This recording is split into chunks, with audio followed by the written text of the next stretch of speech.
listeners, welcome back to Then and Now with Jim Jatras. And we are joined this week by Conrad Franz, a World War Now podcast. Of course, Jim's book, I Try to Warn You, by George Jatras, available on Amazon and Kindle and all their fine bookstores. Go buy yourself a copy. Conrad's show, World War Now. I got a little child knocking at my door, of course. It's impossible to get a full every week. There's gonna be something. Go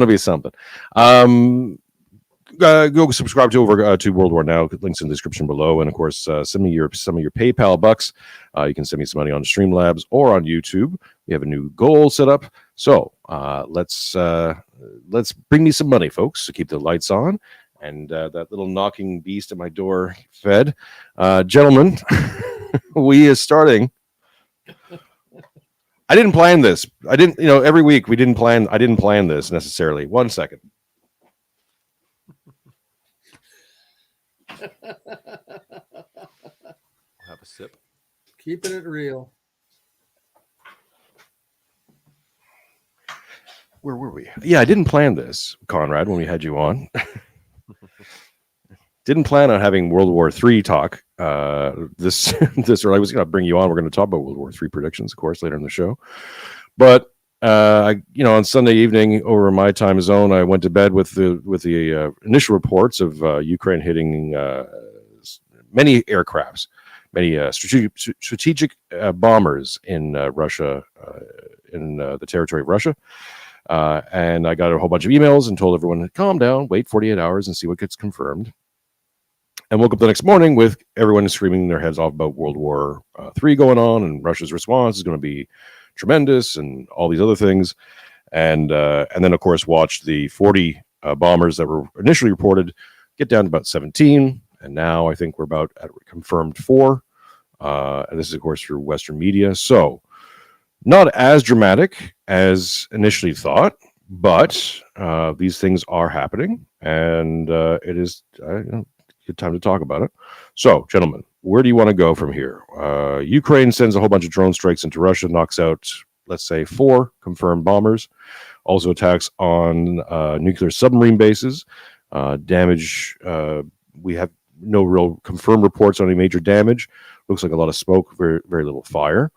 But regardless, this does seem to be a major incursion into Russian territory. That's something that Russia's going to have to respond to, either internally and externally.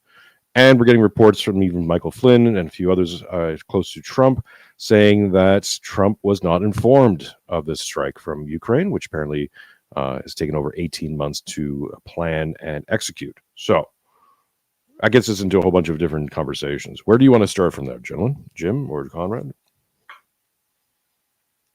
Conrad, why don't you start? Sure. No, again, thanks for having me on. Jason, Jim, obviously Jim, a veteran of World War Now, and I'm grateful to be here on the stream. It's always, again, I've been watching a few myself, so it's always good to do some collaborations, YouTube, Substack, all these places. But you mentioned, of course, you woke up, Sunday evening, everyone's texting you talking about World War III.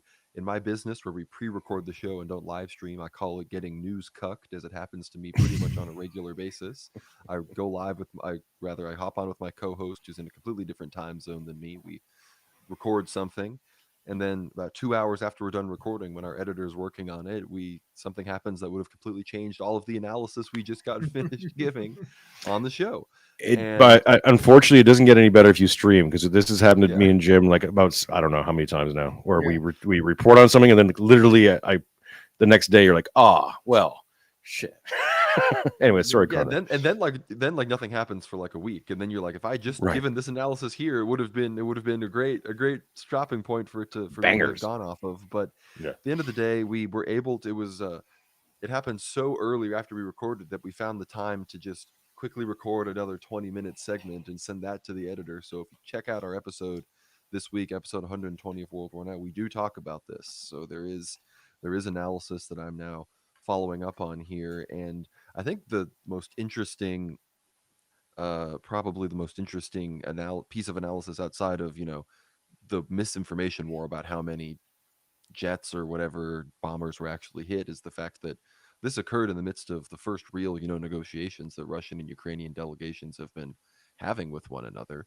What a And I think, coincidence. yeah, exactly. And again, the fact that they struck so deep into Russia, I do believe this was definitely something that was planned for some extended period of time. I wouldn't say exactly how long. And I do think, while Trump may not have known about it, I do believe that someone in the United States and the Pentagon definitely knew about this. We know that it was, I mean, look how hard the Ukrainians freaked out for that single day when the US supposedly paused intelligence sharing with the Ukrainians. That was not good. So we know that intelligence sharing with the Brits and the Americans and the Ukrainians is vital to any sort of cross-border drone strikes and anything else that goes on from Ukraine into Russia. So obviously has to do with the negotiations, with Medinsky leading them in Istanbul with the Ukrainian delegation.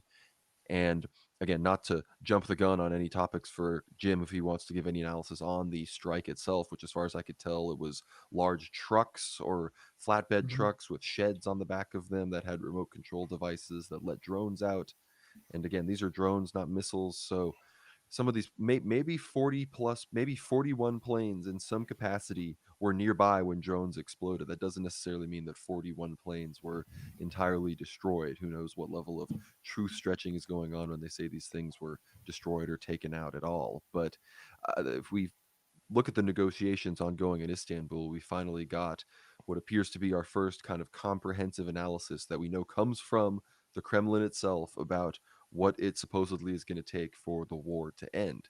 And it's really nothing surprising. Jim has talked on the show with myself and my co host about this exact subject. And I think uh, the reality is that there's sort of a baseline minimum that the Russians need to achieve for this to not be seen as a sort of long-term failure in some capacity with the amount of lives lost at this point. And I think this outline from the Russians here pretty much explains that, and they're calling for the international recognition of the annexation of Crimea, as well as Donetsk, Luhansk, Zaporozhye, and Kherson, meaning in full. They need Ukraine to adopt complete military neutrality, to not join any blocs, the downsizing of the Ukrainian military with limits both on weaponry and personnel, the full disbandment of nationalist militias and paramilitary units, the recognition of the Russian language as official with the protection of the rights, liberties, and interests of the Russian population in Ukraine, the outlawing of all Nazi organizations, lifting all restrictions on the Ukrainian Orthodox Church, lifting mutual sanctions, and then for an immediate ceasefire, they're demanding the Ukrainian withdrawal of forces from Russian territory. So that means the extant parts of Zaporozhye, Kherson, Donetsk that are currently occupied, the ending of all mobilization efforts in Ukraine, the beginning of demobilization, stopping all foreign military aid, the removal of all third country military personnel from its territory, the end of martial law, and scheduling parliamentary and presidential elections no later than 100 days after the end of martial law. And I believe part of ending martial law also talks about the release of political prisoners, which I think for someone in my field of interest does include uh, bishops, priests, and other figures of the Ukrainian Orthodox Church that are being politically persecuted. So obviously, if this occurred, from my perspective, it would be the bare minimum. Whereas a Russian patriot, I wouldn't feel betrayed by my government. And now we already understand that the Sumy and other oblasts are being looked at to create a buffer zone more in the northeast of the country. So already, I think what's happened now in the aftermath of this huge Ukrainian attack, the Russians have established and, in their opinion, justified themselves to the international community, saying that they're willing to take all sorts of abuse in the pursuit of negotiations. And they've now established this document, which, and I hope this is the case, is now their baseline.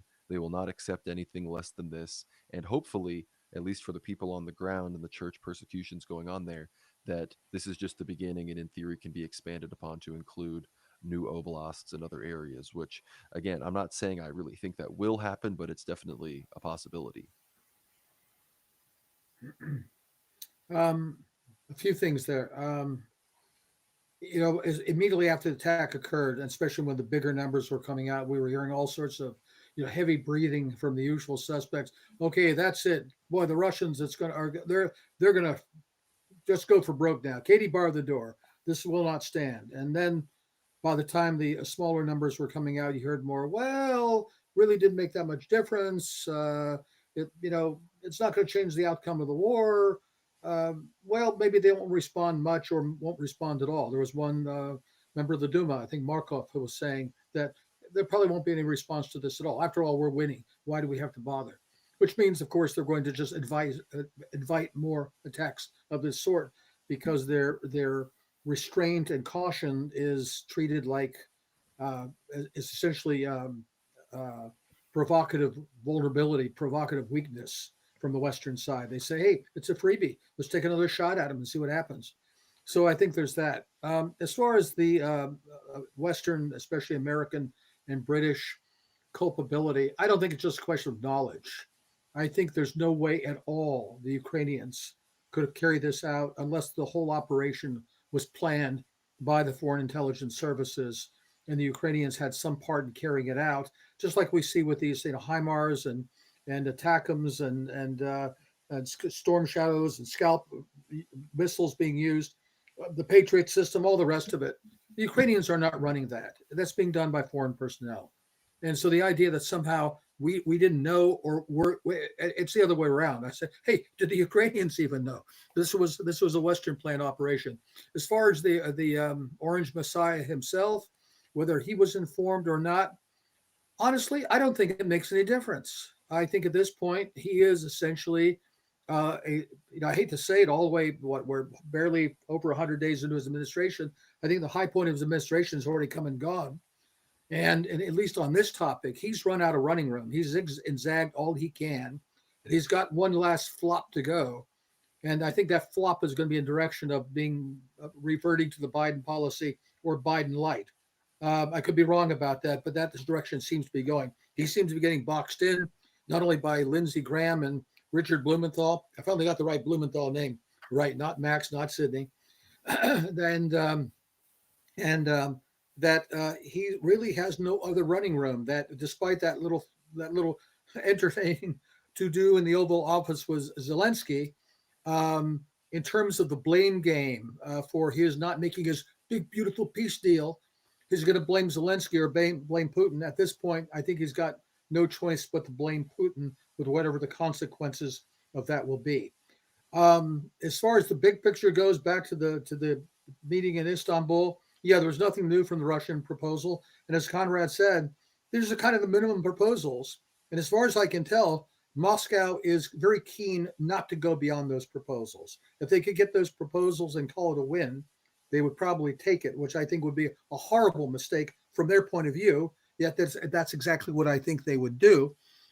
As the Russian forces continue to roll back the Ukrainian front incrementally, faster in some places than others.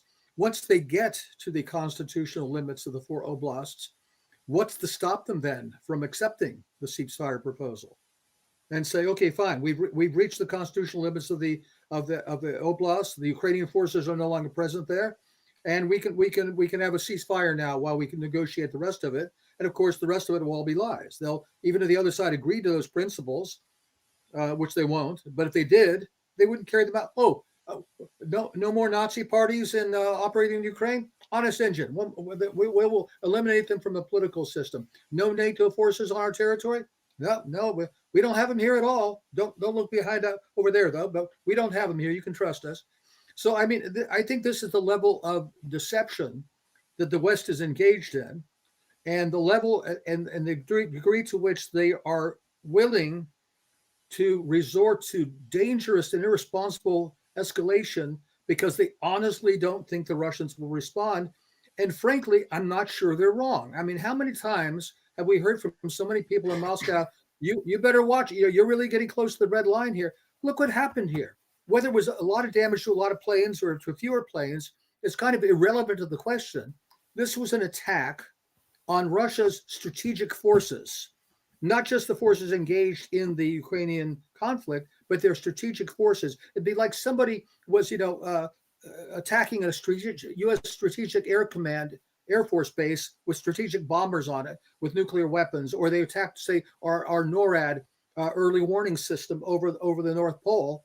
Remember, it was, I think, May in 2024 when the Ukrainians attacked that Armavir radar array, which is also part of their strategic system. I mean, this is deadly serious stuff. not just even regarding Ukraine, but Russia's fundamental national security. And these guys think it's a lark. It's a freebie. We'll take a shot. We really pasted one on them. How about that? Good for us. Um, I think the whole question now it really boils down to what the Russians do next. Whether they're going to, continue this kind of smug, steady as she goes. Yeah, we got this. The other side is outnumbered and outclassed, and inevitably they're going to lose. While they sit there and wait for whatever the next provocation is from the Western side, and you could be sure there's going to be one, because those boys at MI6 are reaching into their bag of dirty tricks right now to see what else they can come up with, especially if they see that the Russians don't do much after this one. I mean, yeah, if I was Russia, I'd be very concerned about my nuclear facilities, because Yeah. if they're willing to take direct strikes on, even if it's PR wins, right? So on a technical basis, they're striking at Russian nuclear facility, nuclear attack abilities. That should trigger. So a lot of people are worried that this is going to trigger Russia's automatic response, which would then be to go full nuclear against Sure. Ukraine or against NATO targets. Yeah. So, and as you said, Jim, the issue really isn't how much damage Ukraine did to military targets themselves, what the number value is. It's the fact that they're able to do it, and they're being brazen about it. And again, these reports that Trump either didn't know anything about it or didn't stop it, or Trump wasn't involved in their whatever, protecting the golden orange man. That's also damning for the American side, because for the Russians, again, if they're looking for guarantees, what kind of peace process can be guaranteed by anybody here? So if you can't even trust in Trump to actually know what the hell's going on, or if they're just subverting Trump again, as we saw in his first administration, then what's the point of negotiating with the Americans? What's the point? Just take as much as you can, and then continue to, if any peace negotiation comes, it'll be a stall technique until Russia's forced to take the entire territory. But Which, it seems that's the last thing they want to do, though, and there are absolutely. reasons why they would be very careful about that. But it seems to me, and again, I'm not a military specialist, but just looking at the politics of it looks to me that they've still got a lot of faith in paper agreements. That even Lavrov, who's a pretty smart guy, still talks in terms of binding ironclad international agreements. Talks in terms of, okay, not only does Ukraine have to renounce its NATO aspirations, but NATO itself and the NATO countries have to also declare that Ukraine will not be a member of NATO. Oh, well, great. Well, you can take that to the bank. I mean, if they declare that, well, problem solved. It's Miller time. I mean, I don't understand how people can still have illusions about how binding the so-called ironclad guarantees are. We do not live in the world where gentlemen sign pieces of paper and shake hands and actually keep their commitments to the other side. No, I completely agree, and I think you mentioned, of course, what is Russia going to do? They have to do something. You can't just like take these things on the chin and expect it not to escalate. But unfortunately, the Russians, I still don't think they've really gotten down this rapid response 24-hour news cycle thing ever since the beginning of this war. Because It's amazing. look at the context of the negotiations and look what was agreed to well after this had already happened, over 24 hours after this occurred. You get this big deal, 12,000 bodies to be exchanged, 1,200 prisoners exchanged, every prisoner under the age of 25 apparently to be exchanged. All these goodwill efforts, things that frankly sound to me like people that are starting to get along and come to peace. And then look at what Putin was doing. Putin, tired clearly after being in an all-night meeting about the obvious major attack that just occurred in his country, he's talking with the head of Children's Affairs, the lady that's got the ICC warrant. I'm forgetting her name, but she obviously was planning to talk to him that day because that was one of the big deals of this big peace deal, was all these children are supposedly going to be sent back to Ukraine when we can figure out who their parents are. I'm not an international diplomat scholar. I don't know how legit, not legit these exchanges are per se, but they clearly don't seem to exist in a world where you were just attacked by this country in an extremely major way, showing that they're Yeah. like, well, we're just going to do what we did going into this, and then we'll address that later. Maybe they're going to use Oreshnik missiles like some of these other analysts seem to be saying. I'm not necessarily holding my breath. I think the other question that obviously arises is, why is this proposal that was presented, why is that specifically what Russia, I think, feels they have to do, and then they can dust their hands and call this thing a day. It's because that's what they feel they can achieve without a full mobilization. And I think we're starting to realize, and I think Jim and I and others realized this a long time ago, that they never should have approached this without the intention of fully mobilizing. And if they fully mobilize now with the Ukrainians on the run, they'd be able to achieve these things a whole lot quicker and a whole lot more effectively, but they clearly don't seem willing to do that. I'm going to disagree with you a little bit, Conrad, because I've been hearing this a lot from people. Full mobilization, that might be the case if the idea was you're going to fight the kind of war they're fighting now, but on a larger scale. You're going to, try to storm Kharkov with 150,000 men or something like that. Refight Mariupol and Kharkov and Odessa and so forth. Yeah, if you want to do it that way and get a couple more million guys killed on both sides, I suppose you could do it that way.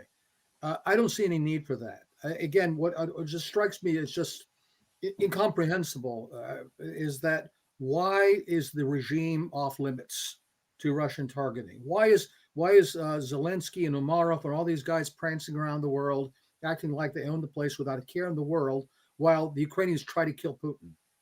I mean, the whole command structure of the Ukrainian state is being, the SBU headquarters, and for example, is being left intact. The Russians seem to have some kind of unofficial off limits for that because, after all, we don't attack political leaders. Yeah, well, they do.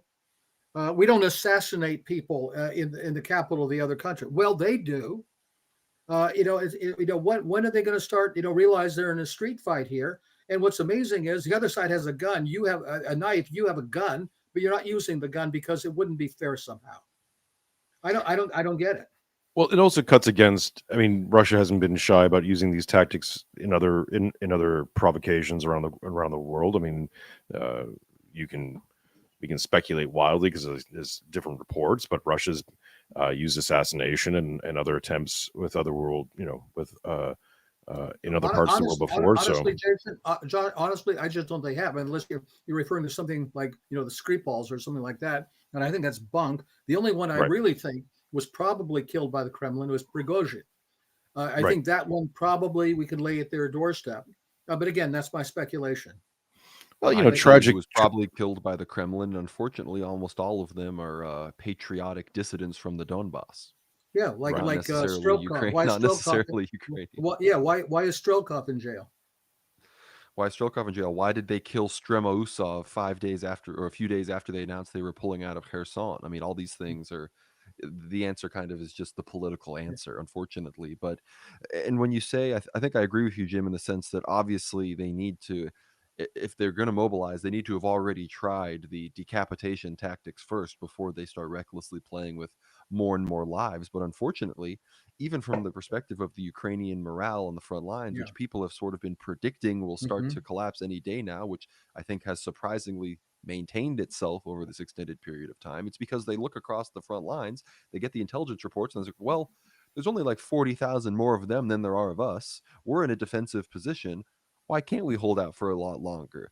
The idea, I would assume, would be you amass a large enough force in Belarus or somewhere to where the forces just realize it's over and then just surrender, hopefully without you having to use this force. But unfortunately, it appears that the reason why Crimea, Zaporozhye, Kherson, Donetsk, and Luhansk seem to be the extent of the Kremlin's territorial aims right now is because they think that's what they can achieve with what they've got on the ground right now without having to shake things up too much, which maybe that's true, but like you said, Jim, that would be kicking the can down the road, which Putin seems in theory to be wanting to not do that. But if he does what he seems to have proposed here, that's exactly what he would be doing. I agree. So I don't know. I don't think this bodes well. Now, again, maybe this, like you said, we finish this conversation, we find out that something dramatic has happened while we were talking. Things could shift immediately in the other direction. But that's the way it looks right now. I've got Telegram pulled up as we speak. I'm hoping to prevent that from happening. I know. I've got like I'm listening to you, watching the chat, and also keeping my eye on like Telegram and a few other things going. Whatever. Because I mean, there's been a few. Was it Medvedev made a comment? Let me see if I can find it here. That was a little disturbing as well. Or gave the impression that that there might be attacks, that Russia might be considering doing attacks on more of the I think he made the quote is where decisions are being made, essentially, and he kept left it vague. There was another report coming out that apparently it's wait till tomorrow is the official Russian stance on some things. My question would be, all right, even if they do that, why does that have to be in retaliation rather than something they were doing anyway, carrying out the normal prosecution of the war? Right. Sorry, I'm just. It doesn't make any sense. And meanwhile, look, I understand that there's also concern that if they press ahead too precipitously and the Ukrainian state collapses and the Russian forces say take control of the whole country or most of the country, that NATO will panic and they'll come in, they'll be in a full-scale war with NATO and so on and so forth, and missiles will fly and we'll all be dead. Okay, that's a concern. I think the bigger concern, though, is the longer you draw this out and the longer you keep telling the other side that every sucker punch will be met with restraint and caution, that they will continue to escalate. And I have to wonder what the next thing is. Remember a few months ago when everybody was talking about, the Russians are getting desperate. They're going to use a dirty bomb. They're going to resort to nukes. And of course, that had, MI6 and false flag written all over it in terms of, I could just see a desperate Russian use of a dirty bomb happening anytime. And we can, that's straight out of the Syria playbook as well. Well, yeah, that was kind of, sorry, yeah, go ahead.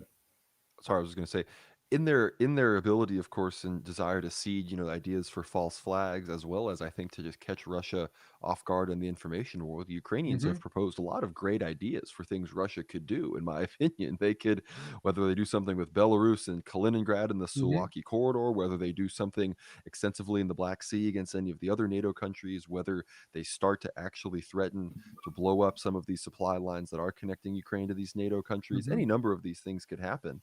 And the Ukrainians have suggested that any of these things could happen. But I'm wondering, does Ukraine suggest it and then the Russians cross it off a big chalkboard? Like, dang it, they got us. Now we can't do that one. But unfortunately, that's not what I think is happening at all. I don't think that any of these people in the Kremlin are actually coming up with these ideas, because look at the situation. To tie this to the situation in the Middle East, Russia's Iran's best friend until suddenly they're called into Netanyahu's office and they reassure Netanyahu that don't worry, Iran is definitely not allowed to bomb Israel, which, hold on, I thought Iran was one of your best allies. So if there's a backdoor happening there, well, we can imagine what backdoor is happening that's causing them to not want to strike the SBU headquarters. And maybe it's the same people prompting them to betray their ally Iran. Quite possibly. I mean, it is weird, right? This whole backtrack on things is very strange. I mean, on the Ukrainian front, with full mobilization, we can speculate that Russia's dealing with demographic collapse, just like most other places. So it might be a consideration. Like, look, we don't want to send in a full mobilization, get a bunch of our guys killed, and not be able to have a population replace, and then die out that way. So there's that on the board. Sure. But in terms of Russia-Israel relations, Russia and Israel have a long-standing history of not liking each other. Same thing with Russia and Turkey. Every time Russia and Turkey seem to be getting along, I'm like, guys, it's Russia and Turkey. Like, then it's not going to last. Well, that's another thing that they seem to do as well. It's like, what can we do to do this? And Lavrov will say, I know, let's put more trust in the Turks. And I'm here like, oh, that's a great idea as well. Okay, so let's get into predictions, Conrad, because that seems to be part of your strongest suits here. We can always talk about the predictions made by Orthodox fathers, but we can get into more predictions on the ground. Trying to predict Russian-Ukraine actions, I feel, is fruitless at this point. I've been basically saying the same thing for 3 years now, and been proven wrong. Like, it's going to happen. Like, they're going to collapse. It's going to happen. And then every report is like, look, they just took more land. They're going to collapse. Then they don't. And then this happens and you're like, oh, they're going to respond. And then they don't. So it's, we can make general predictions. I think they're not really worth anything. So but feel free if anyone wants to, or we can get into the more interesting predictions around a few, how we want to call them. We'll call them predictions from Orthodox fathers, specifically out of Cyprus. I think they're technically called prophecies.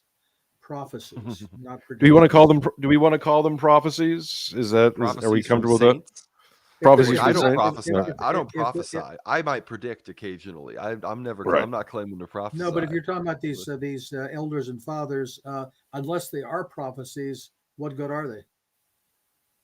Indubitably. But I think just to talk on Russia really quick, not to interrupt you, Jason, is I No, think go ahead. what I've been saying since the beginning is that I think a lot more land, even than the current predictions that have been the current proposal that's been made, will ultimately come under Russian territory through no fault ultimately of the Russians. I think they will be forced into this position through basically putting themselves in a position where they aren't in the driver's seat, and then they'll get taken somewhere they didn't know they were going to go and be forced to act a certain way. And then I think precipitous circumstances with perhaps the intervention of the divine even will lead to certain things occurring. But I Maybe think maybe that's their strat. It's like they're going to be forced into taking all over Ukraine and most and well, that's all the way up literally, to if you talk Serbia. about the prophecies, that's a big dispute within certain prophecies. Look at St. Paisios. What does St. Paisios say? He said the Russians are going to take Constantinople, and it's not going to have anything to do with Orthodoxy or their love for Greece. But then you have Right. Eldris Galactia, who says that no, the Russians are going to come around and they're going to see their Greek brethren and realize they need to do something. Which that would be great if that happened. I'm not necessarily seeing that going right now, but I think when it Not from the comes Greek, to not from the Greek brethren, certainly. I mean, look at Mitsotakis and that crowd. I mean, they're worthless. Well, well, and maybe not maybe not with Putin in charge as well. I mean, we don't know how much longer he has, but my personal prediction is that once Putin is removed or leaves or whatever, his replacement will probably be coming from the military. And that will be a whole different kettle of fish for Russia as well. But sorry, Conrad, go ahead. Well, there's of course the Marble Emperor, and the question is, will the Marble Emperor rule Greece, Russia, both? Will he interface with a different czar? These are questions that that keep me up at night, of course. But you mentioned, of course, Turkey, and you, of course, Jason, have a civilizational understanding of Russo-Turkish relations, of Russo-Israeli relations, of Russo-Jewish relations. And while yes, the Soviet Union did ultimately side with the secular Arab states in the 20th century, the Soviet Union were still one of the first people to agree and help support the establishment of the state of Israel to Mm-hmm. begin with. They Right. even collaborated with the Israeli authorities in trying to seize Orthodox Church property at the beginning after the Nakba and the establishment in 1948. So it's a complicated relationship with the Russians, and obviously the Russians have consistently called for a Palestinian state. They have even had diplomatic relations with Hamas itself, but Putin and Bibi Netanyahu are personal friends. The Likud government is very much can even see itself aligning with certain Putinist tendencies. We know that their other mutual best friend is Viktor Orban in Hungary. The Mm-hmm. American embassy in Hungary is a known Likudnik sort of vehicle for involvement in right-wing conservative Republican politics in the United States. And we And actually, realize that that's true of almost all the nationalist parties in Europe. Le Pen is Mhm. like that. AfD is like that. I mean, they're all very, very pro-Israeli. Well, Partly that's the only because, reason that I'm yeah, the because they're AFD is good anti-Islamic. because Yeah. there are elements within the AFD that are somewhat anti-Zionist, which is part of the reason why that element of the AFD has always been labeled the extremists. Mm-hmm. The latest kerfuffle with the AFD, that was to label the Western AFD, which is Alice Weidel and the lesbians, that was their Mm-hmm. AFD. And that Mm-hmm. was, revoked and stalled. Bjorn Haka's AFD in the East, they've always been extremists. That's never going Mm-hmm. anywhere else because everyone knows that those guys are hip to the guys with the little hats. So Mm-hmm. and if people like that decide to come to tower in Germany again, people can start shaking in their boots when you start thinking about I'm those sorry. sorts of Again, things. did you say again? But I think I think these predictions tie into each other very much because Russo-Turkish relations have more and more to do with every day, in my opinion, with what's Mm-hmm. going on in the Middle East. And again, much like I think the stupidest thing Putin's ever said was in his interview with Tucker Carlson. He said that he doesn't view any kind of religious or higher power influence when it comes to geopolitics, which I thought was an I extremely I silly I thing I to say. I heard. I think he misunderstood the question because he actually has spoken on that topic before. Hmm. I think maybe Putin understood it in terms of like political labels or something, rather than the spiritual significance behind things. Because he has spoken on that.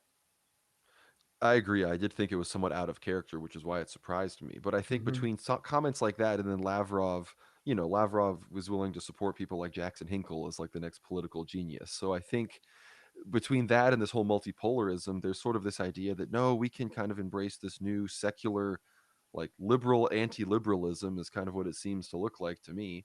And Yeah. when in reality, someone like Strelkov has been saying this for decades. Turkey is forming a southern bulwark against you as a NATO state that you are not prepared, you clearly are unprepared to counter. You may be like the situation in Syria will deteriorate to a point where you're caught in a trap. And that just already happened. Hmm. And they Hmm. didn't listen to that either. And ultimately, the prophecies, of course, about Israel striking Iran's nuclear capabilities, Israel wouldn't be so brazen. Even Trump and the US seem to be willing to at least publicly somewhat go against what Netanyahu Hmm. wants. If Hmm. they didn't have an assurance that Iran's biggest supporter was also on their side, maybe they wouldn't be able to act so brazenly. And I think Hmm. two of the prophecies I like to think that go together are, of course, the Israeli strike on the Iran nuclear capabilities, how that will escalate things quickly, and then Saint Philomenos of Jacob's Well, who was martyred by Zionists in 1979. He talks about how, and I believe this will happen after the fall of Erdogan in some capacity, politically, physically, is that the Russians will descend through Georgia, that Georgia will melt like a candle, and Russia will go down through Syria and Turkey, and they'll make it all the way down into Israel to Mount Tabor, and they'll be stopped there. And I think some kind of kerfuffle in the aftermath of Ukraine with the Black Sea conflict going on with Turkey could lead to something just like that happening. The question for the Georgians is, have the Georgians at this point acceded to the Russian sphere of influence and just let them march through, or do they have to get taken out along the way? That's a question that I hope goes one direction rather than the other. But I think something like that is something that dramatic is capable of happening in the aftermath of an Israeli strike on the Iranian nuclear capabilities, which, if we Who's look at going the to latest stop them? results, Who's going to go stop ahead. them about Tabor? Some say that it might be the Russians stop themselves. It depends on who the Russians are doing this for. Are the Russians Right. fighting Turkey Exactly. on Or behalf of against? Yeah. Israel? If that No. occurred, that would be. I've left it open to that possibility. What if the Russians betray the? What Yeah. if the Russians get a bunch of concessions in Ukraine? One of the conditions being you have to betray Iran, and Turkey continues to shift towards a more Islamic perspective and actually do something against Israel. I don't think that's going to happen. I view Turkey as more of a golem for the Israelis than Russia at a civilizational level, but anything could happen. Well, Well, the I mean, Turks had certainly acted in concert with the Israelis in Syria, but now that their spheres of influence essentially touch, that could provide some friction, and they may have a falling out, especially when you have two huge egos like Netanyahu and Erdogan. I mean, Well, in Arizona, sorry, the I big was going to thing say on. Sorry, go ahead. Yeah, please go ahead. the Azerbaijan connection is there with the Israelis and Ah, the Turks. 'Cause yeah, Azerbaijanis are desperately trying to have their two masters stay friends, and ironically, they've decided they want to turn on the Russians as well. So I've thought that linchpin could be involved. But then why are the Azerbaijanis so close with the Russians? One of their main connections is Lukashenko, and Lukashenko, yeah. seems very cozy with Turkey specifically. And there's, again, when Erdogan falls, the question is, will he have failed to appoint a successor, and will the Kemalists succeed him, which I think will happen. And when that happens, well, then Turkey's NATO status starts to really become relevant. Yeah, Yeah, and that the big question is the Black Sea. And now Turkey just revealed that they found a whole bunch of new gas reserves in their section of the Black Sea.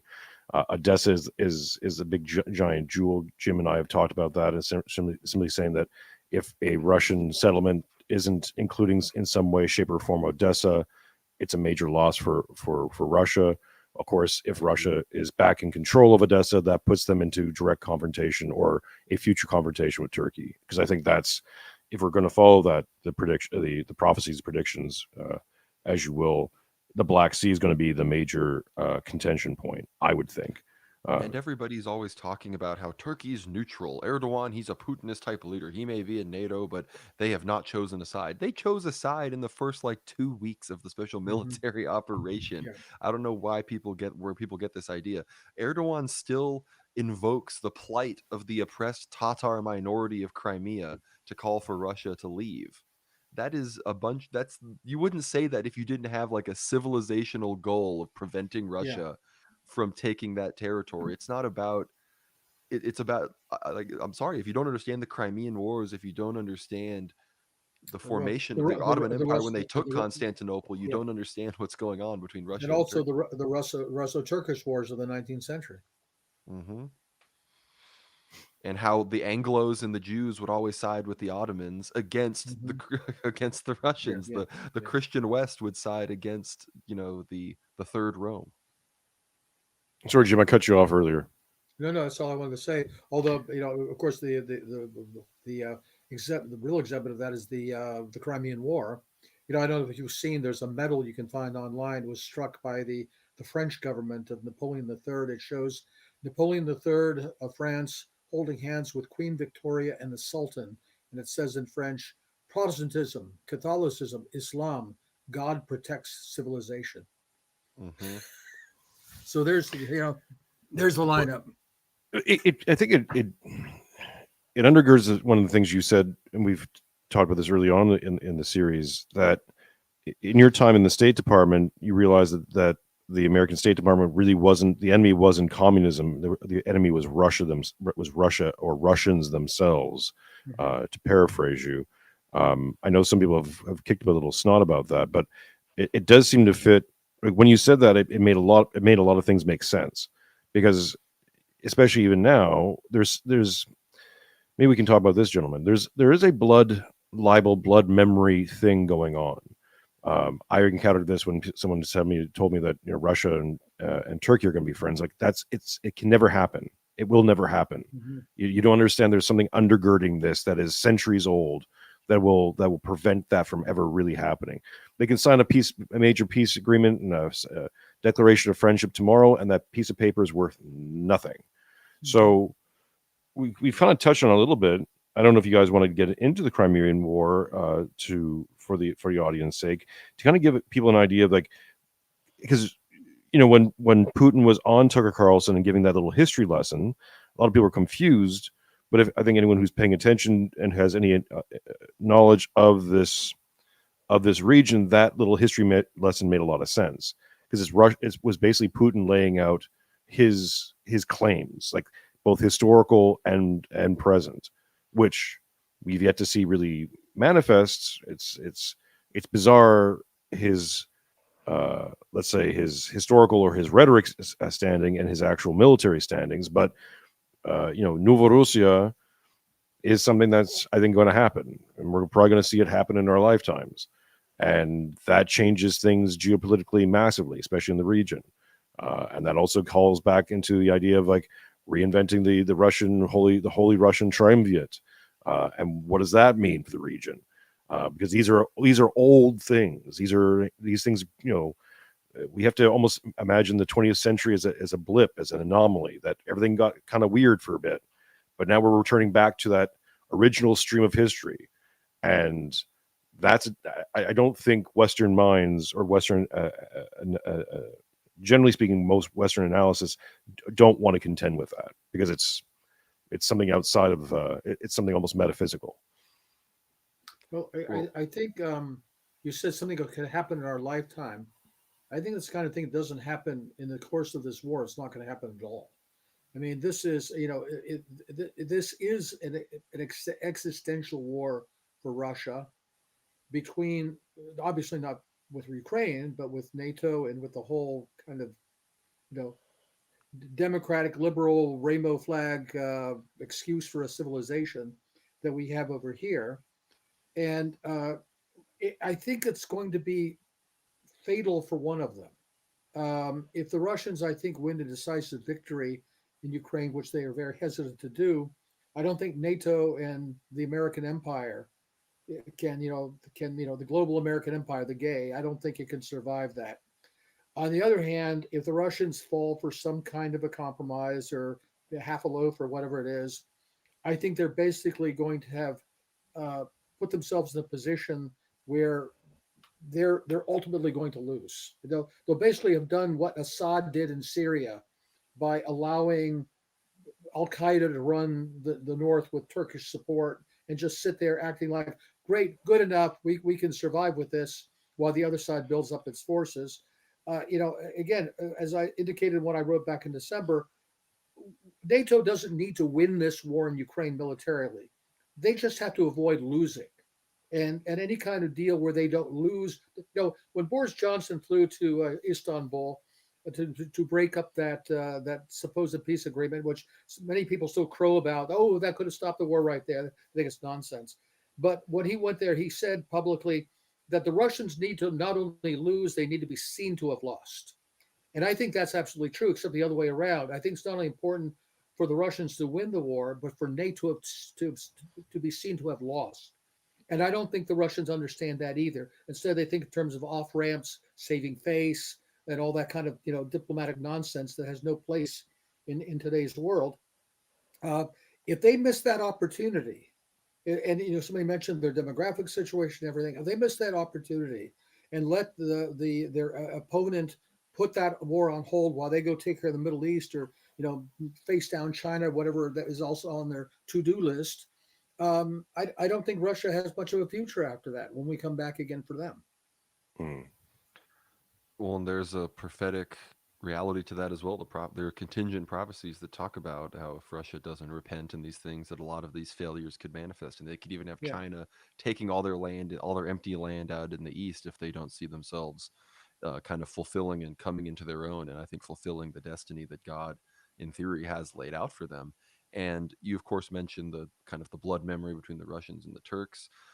You mentioned White Russia, Malo Russia, the sort of bringing all these Mhm. things back in.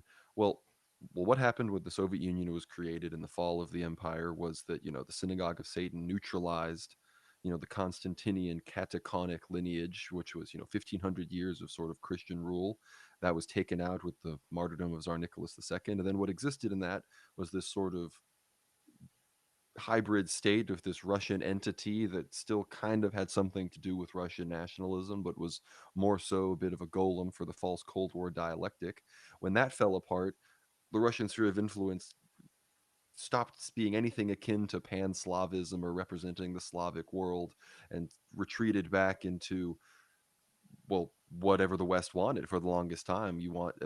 They seemed like they were going to get their total balkanization, but in 2014 and then 2022, the line seems to be drawn with, no, you can take pretty much everything else, but White Russia and Little Russia are going to have to stay on the team.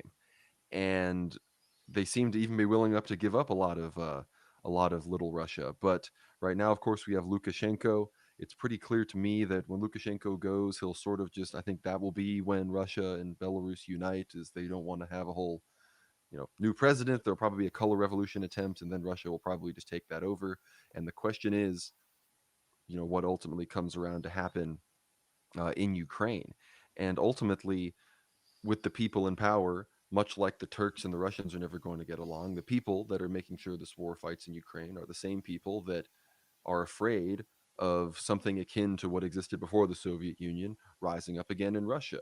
Because in Judaism, there is this character of Armilus, who, much like we have the Antichrist, who will be of Jewish descent and rule from the city of Jerusalem, they have what effectively is a Christian autocratic ruler that will come into the Holy Land and take over and oppress them. And wow, what a coincidence. In the Orthodox Church, we also have many prophecies about how before the Antichrist comes, there will be a period of Christian revival and renewal.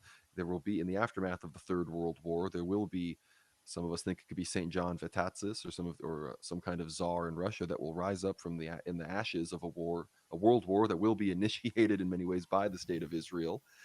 And then, in theory, that would mean that the state of Israel has reached its 80-day curse. That's a big, even St. Paisios talked, 80-year curse, the 80-year curse of, these Jewish states. So I think when we're thinking about, the civilizational angle to all of this, we can never Mhm. forget, of course, who's really operating in the State Department, as Douglas McGregor always likes to remind us.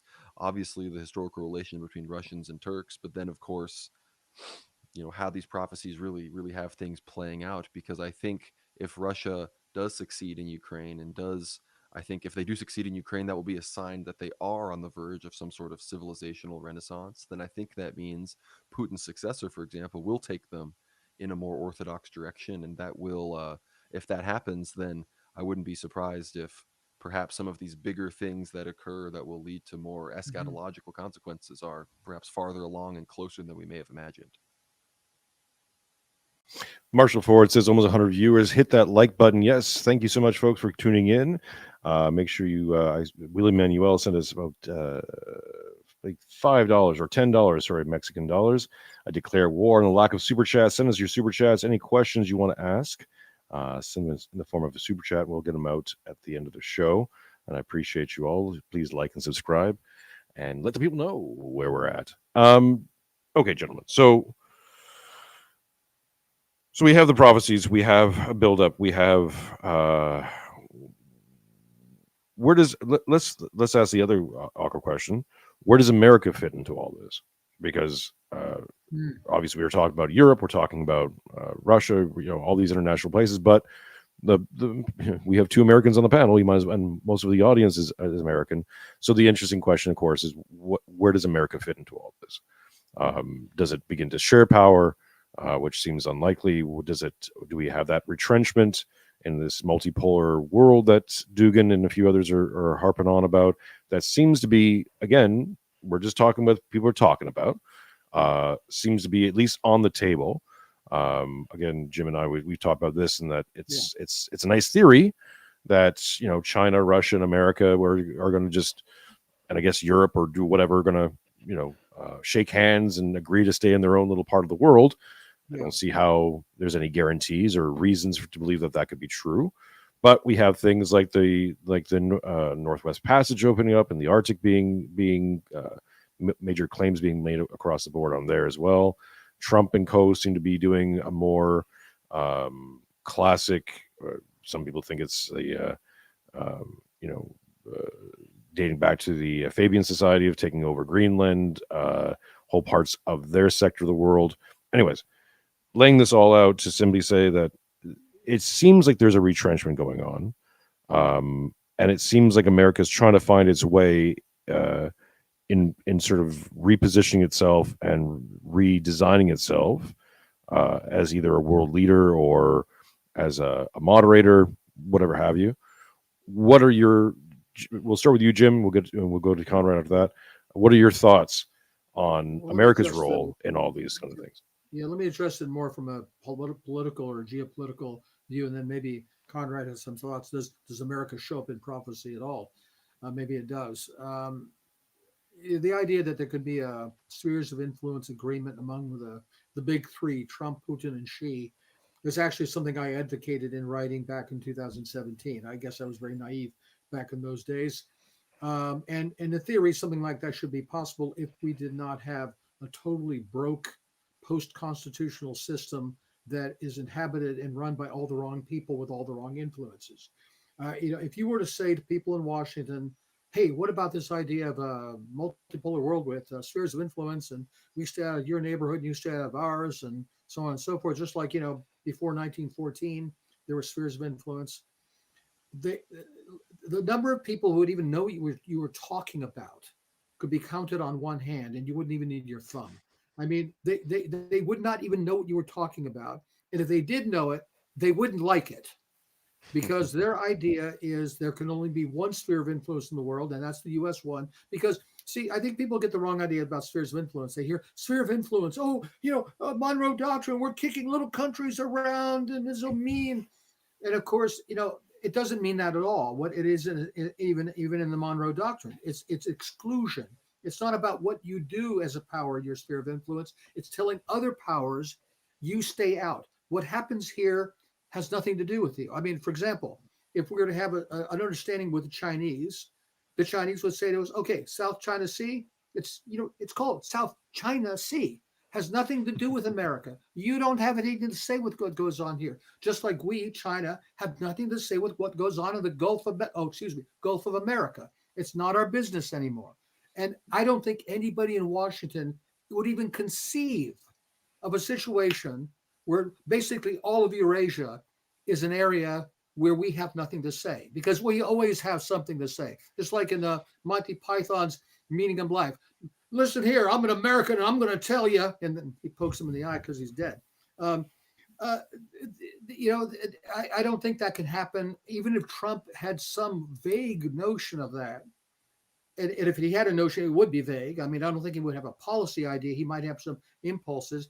There's simply no way you can get the apparatus to do it. In terms of how compromised and corrupt the internal mechanisms of the American government are, we're somewhere close to, the Soviet Union in the late 1980s.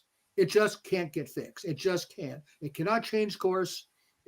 What you called retrenchment, I don't think it's retrenchment. It's consolidation. In other words, it's one thing to say we're going to consolidate in our sphere of influence and let you other guys have your sphere of influence, and what happens over there is your business.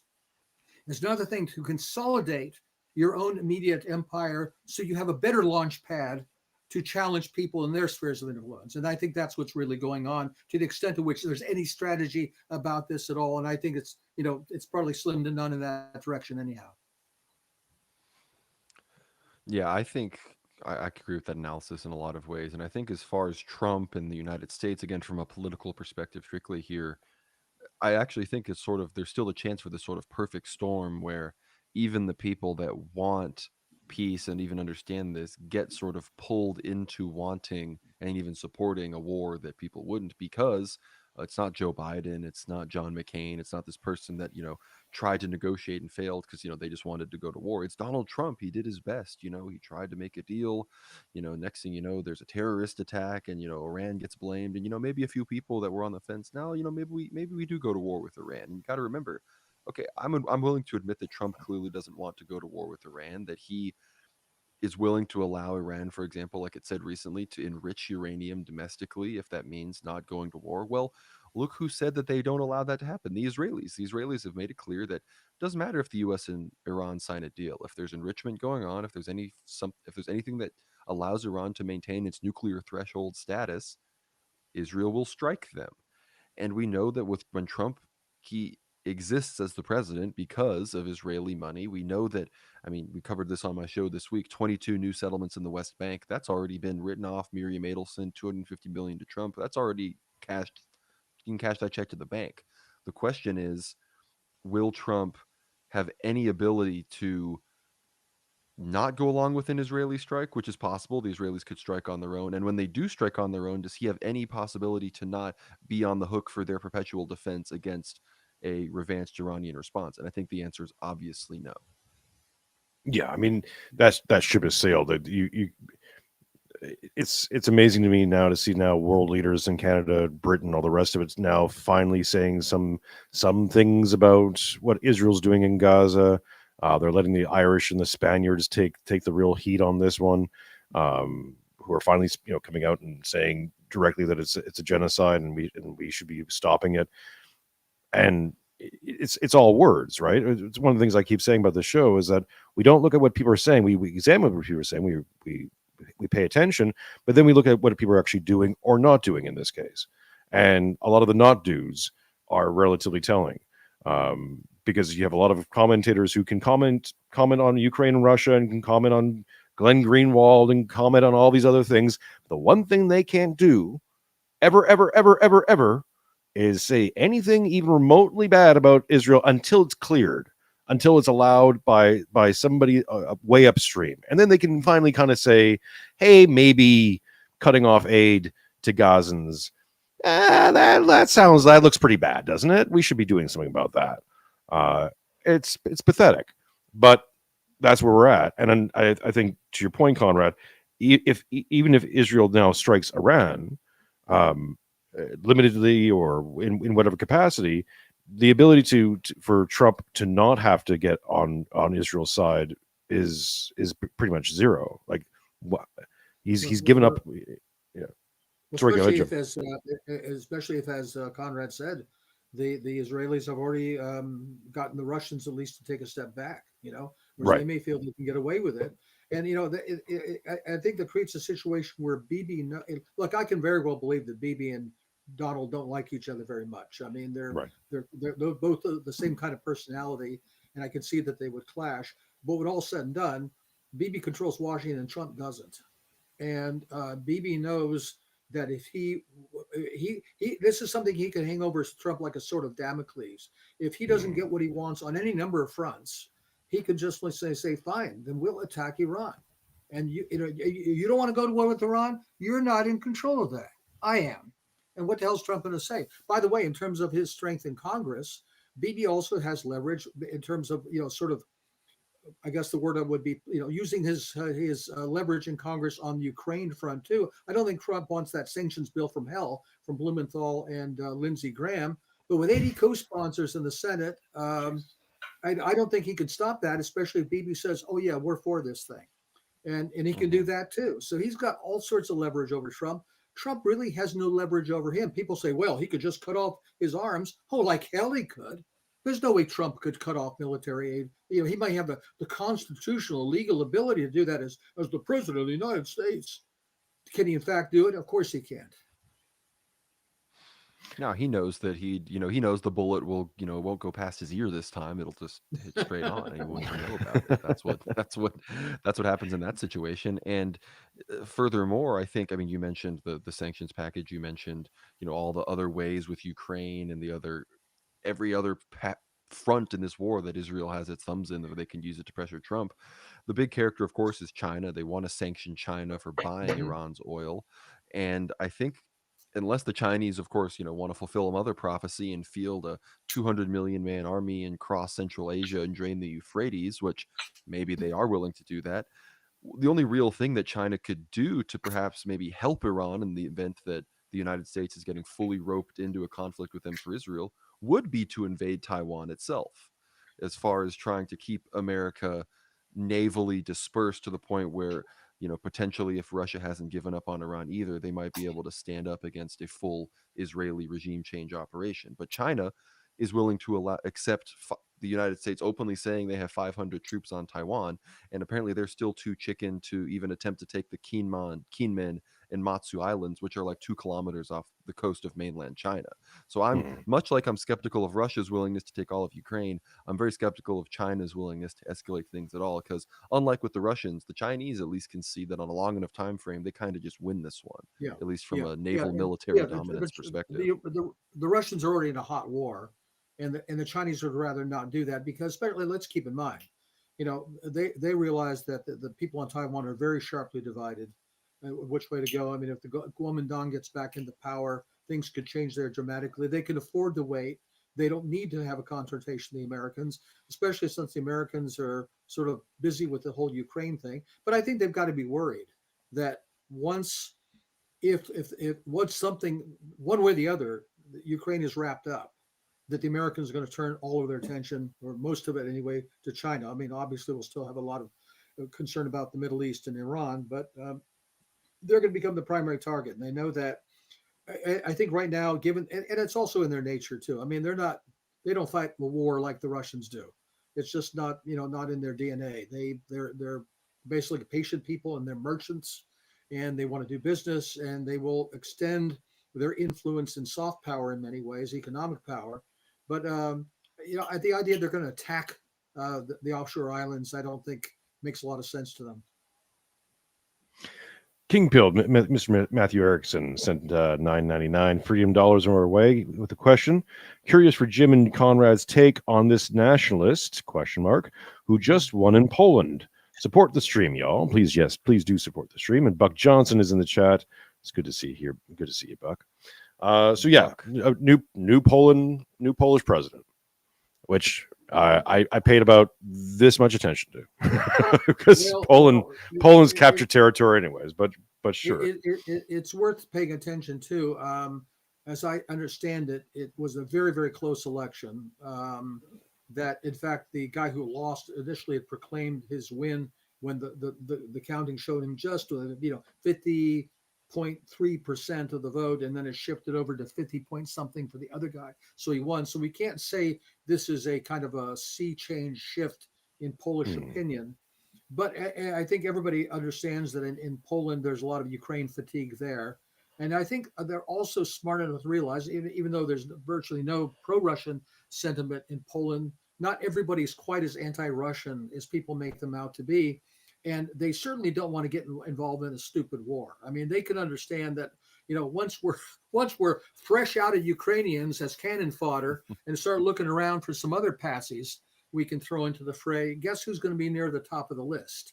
And actually, I'm sure there have already been tens of thousands of Polish soldiers who have died fighting in this war on the Ukrainian side. And of course, you also have to take into account that the Ukrainians in Poland have worn out their welcome. A lot of Poles are sick and tired of having them there, especially since they get all sorts of state benefits and things like that when Polish people are, struggling with their economic circumstances.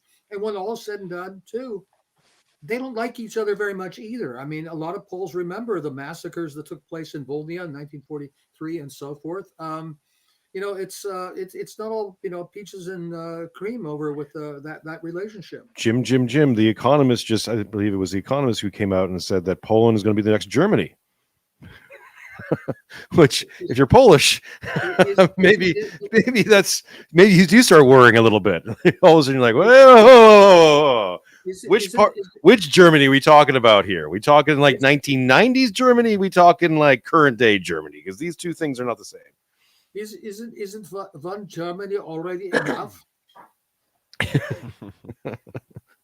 Conrad, any takes? I'll just put this out here as well. The reason why I didn't pay much attention to this is after watching what they did, the EU did with Romania and a few other places. If this new Polish president was going to be of any real major concern, or who wasn't, in some ways a team player, he'd already be in jail. So. Right, he wouldn't be there. Like we're seeing happen in Brussels and many other places. So the fact that he got elected means me go, okay, so if he's nominal, but he's certainly one of their guys, not our guys. He could turn out to be a phony baloney Maloney in Italy. I mean, somebody was supposed to be against the Borg, but turned out to be same thing as what you had before.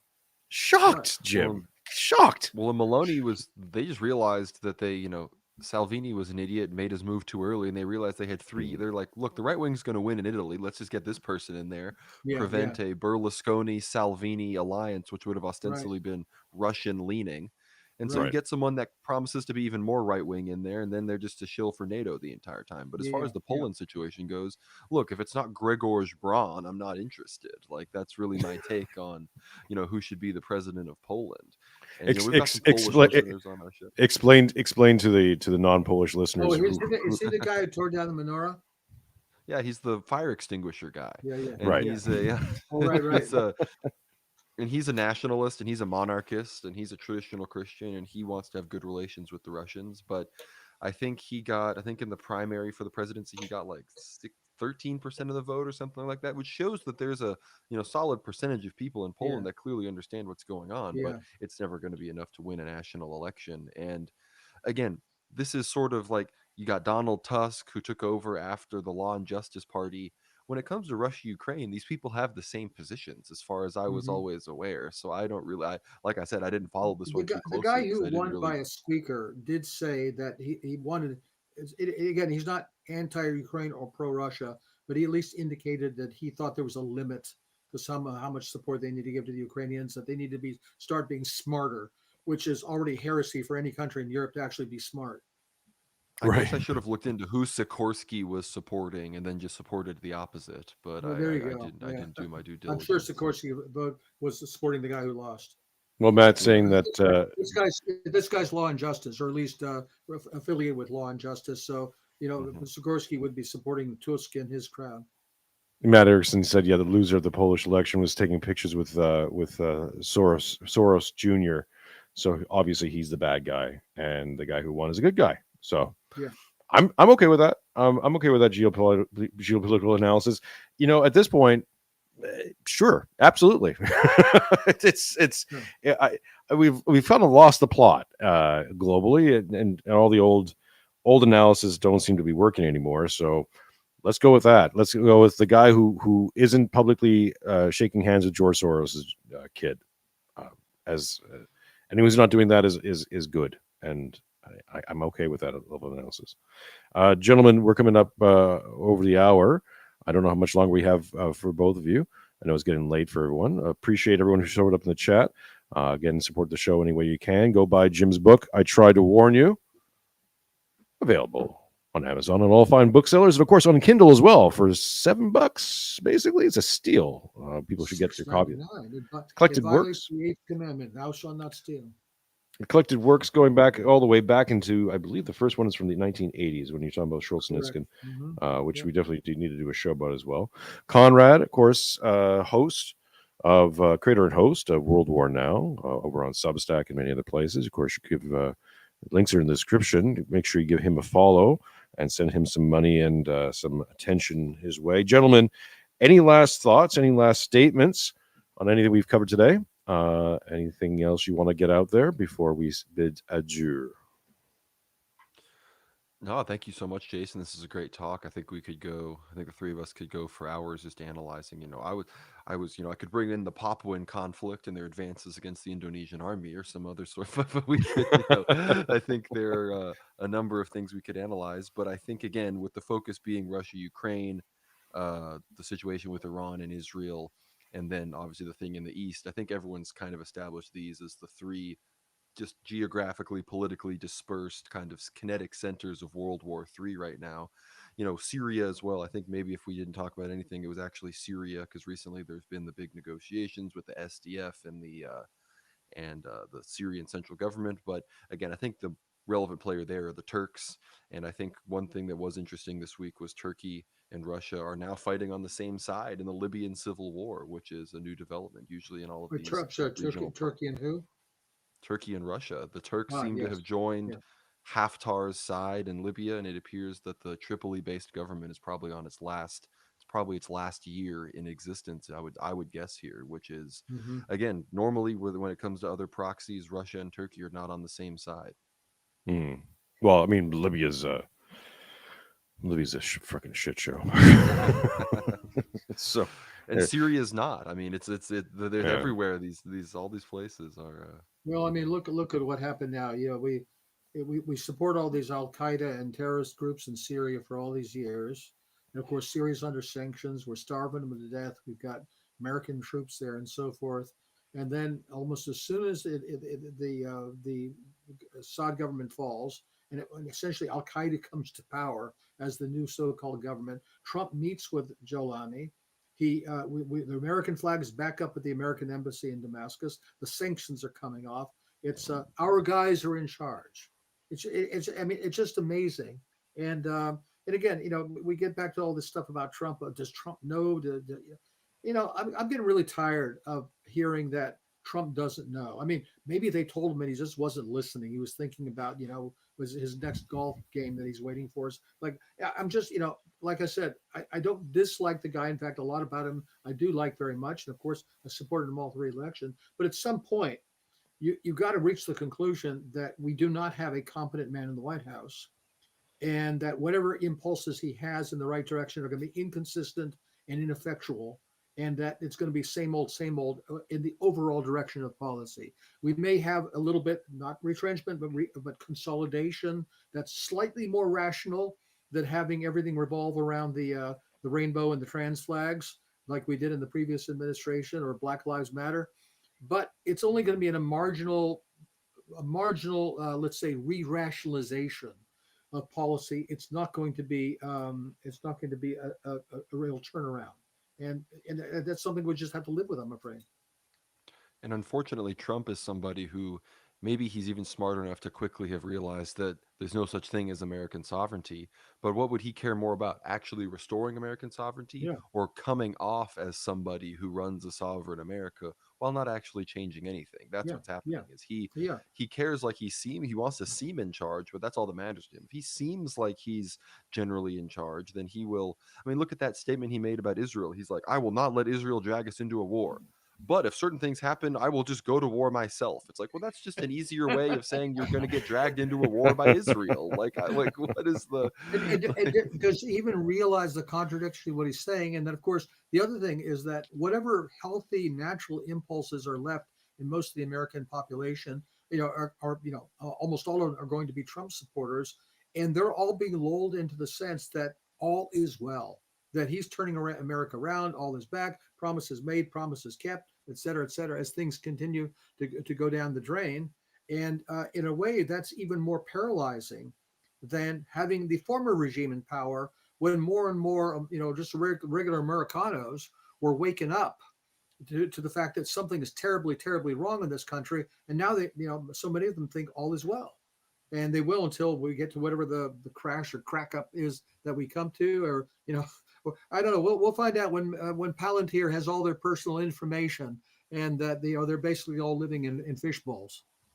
Well, the big thing to keep an eye on, of course, is I'm going to do a stream of this tomorrow. News coming out of the Japanese bond market and the Japanese economy. Of course, I made a prediction that we're going to start seeing a major collapse in the bond market, the global bond markets, in May. We're now in June. The bond markets haven't collapsed. And many people are going, aha. I'm like, aha, nah.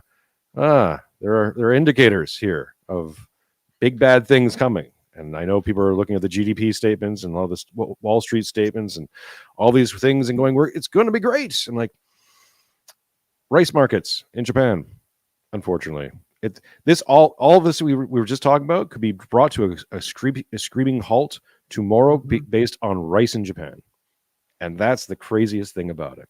Because again, I'll do a full stream of this tomorrow.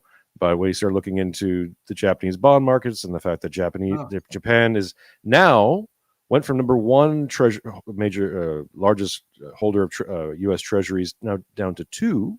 Germany's now the number 1 because Japan's starting to sell them off.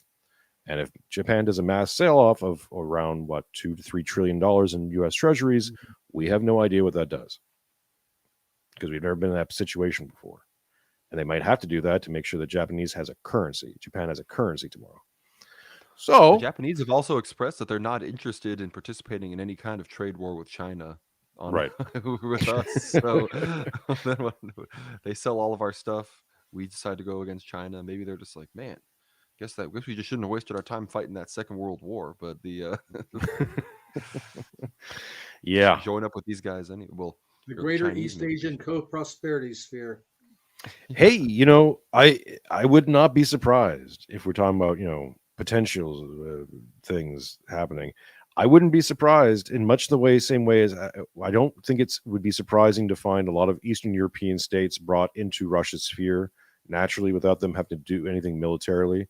Depending on how this shakes out, and of course what's going on with the EU, I wouldn't be surprised if you see a lot of, let's say, Asia be brought into China's sphere pretty naturally. Lifelong enemies decide, let's put that aside because we have bigger problems, and these bigger problems involve what's going on in the EU, City of London, and many of those things. And of course, if you hit a global financial situation, well, suddenly, people have to start banding together so they can eat, and that creates a whole different kind of situation on the ground. But what did Metropolitan Yovito say? He said, "You better retain a donkey because there might not be any fuel to get around." So, well, this is the big one, right? We're starting to see the end of this one general plan that had a lot to do with carbon credits and green, like sort of the Green New Deal being a center point of that, and that deal's being destroyed in real time because it can't hold. And now with Trump, the only thing I will say about that's really I think is a bulwark or a grade A for Trump and administration is what they're doing with Bitcoin. And I think what they're trying to do is build up that parallel network to insulate America from the worst of it, and to have an economy that's going to be thriving afterwards. But yeah, then we're all hooked up to the Palantir blockchain that has all of our data just there stored forever. So yeah. Other than that, it'll be great. Don't worry about it. Conrad, what are you worried about? Come on. Yeah, Matthew, I know Matthew's in the chat, and we've gone back and forth on this, and maybe we'll bring it up on the next co-show we do, because Matthew and I tend to take polar positions on this. The issue always is this: it's not the technology itself; it's the people who are running it, and we're having to put our faith massively into these people who are running it. Who are, if you're American at least, you might at least hope that these people are red-blooded patriots, as I've discovered with many Americans over the years. You scratch an American a little bit, you find a true patriot. Even the people who are verbally saying they hate America, you test them a little bit. They're red and white and blue all the way down. So quite possibly, when you're taking into account some of these individuals, they might be fundamentally patriotic and really, brass tacks want the best for Americans. I'm not American. I don't live in America, so I have to worry about being not American and and what that might mean.